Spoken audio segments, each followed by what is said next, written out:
கருத்தினாலே முறையடித்தான். அப்போ இவங்கள் முறையடிக்கப்பட்டு விட்டார்கள். எப்படி முறையடிக்கப்படுகிறார்கள் பாருங்கள். அங்கே ஒரு காரியம் நடக்கிறது. மோசே தன் கையை ஏறெடுத்திருக்கையில் இஸ்ரவேலர் வெற்றி கொண்டார்கள்.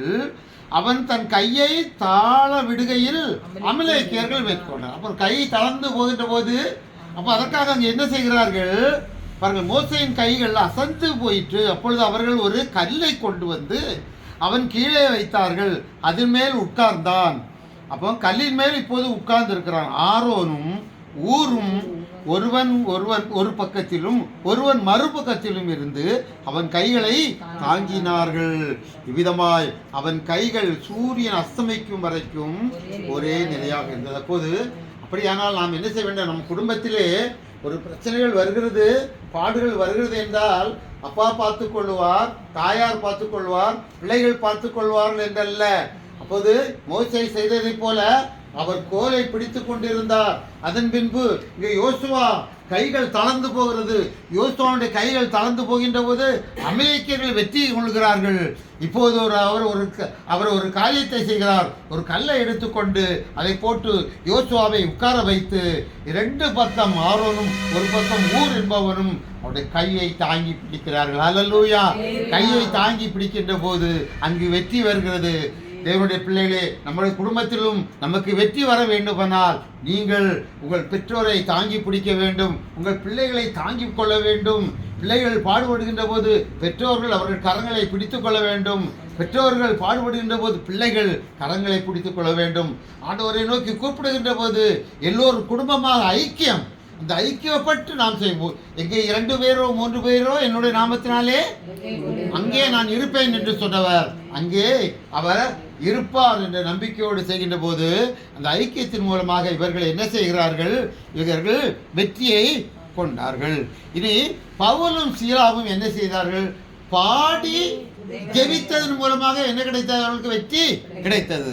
அப்போ அப்போஸ்தலர் 16வது அதிகாரம் 25வது வசனத்தை ஒருவர் படிங்கள். அப்போஸ்தலர் 16:25. நடுராத்திரியிலே பவுலும் சீலாவும் ஜெபம் பண்ணி தேவனை துதித்து பாடினார்கள். பார்த்தீங்களா? நடு ராத்திரியிலே நாம் சோர்ந்து போகிறோம். ஒரு நாள் கொஞ்சம் தாமதமாகிவிட்டால் அன்று நம் வீட்டிலே குடும்ப ஜெபத்தை நான் நிறுத்தி விடுகிறோம் இல்லையா? இவர்கள் அப்படி அல்ல, சிறைச்சாலையிலே போட்டிருக்கிறார்கள். இவர்களை கொல்ல வேண்டும் என்று அங்கே போட்டிருக்கிறார்கள். கைகள் கட்டப்பட்டிருக்கிறது, கால்கள் கட்டப்பட்டிருக்கிறது. கட்டப்பட்ட சூழ்நிலையிலும் இவர்கள் என்ன செய்கிறார்கள்? தேவனை துதித்து பாடி அப்போ ஜெபித்தார்கள். அப்போ துதியும் பாடலும் ஜெபமும் நம்முடைய வீடுகளிலே உண்டானால் வெற்றி நமக்கு உறுதி. யாருமே வந்து அவர்களை விடுவிக்கவில்லை. அவர் கட்டுகள் எல்லாம் நீங்கள் படித்து பார்த்தால் அந்த 16ஆம் அதிகாரத்திலே நீங்கள் 25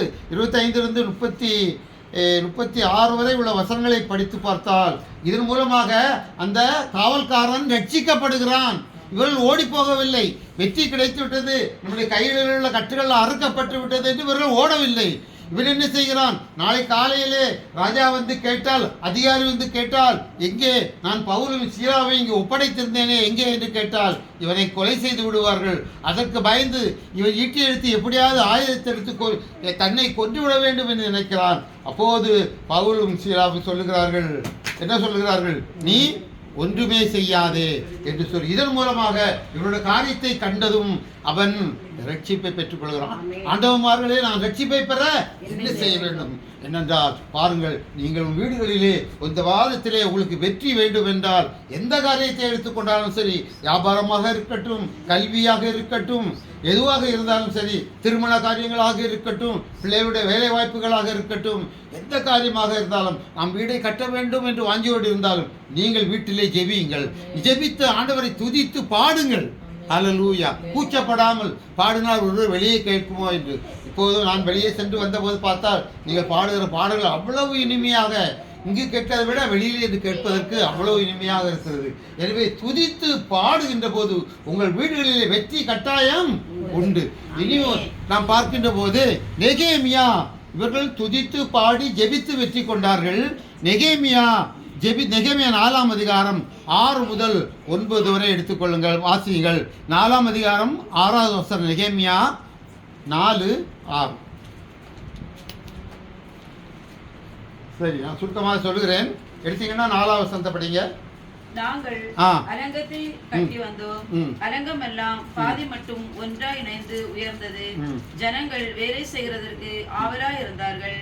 எருசலேமின் அலங்கத்தை கட்டுகிற வேலை வளர்ந்தேறுகிறது என்றும் இடிக்கப்பட்ட இடங்கள் அடைபட்டு வருகிறது என்றும் சன்பல்லாத்தும் தொபியாவும் அரபியரும் அம்மோனியரும் அஸ்தோத்தியரும் கேட்டபோது அவர்கள் மிகவும் எரிச்சலாகி எருசலேமின் மேல் யுத்தம் பண்ண எல்லாரும் ஏகமாய் வரவும் வேலையை தடுக்கவும் கட்டுப்பாடு பண்ணினார்கள்.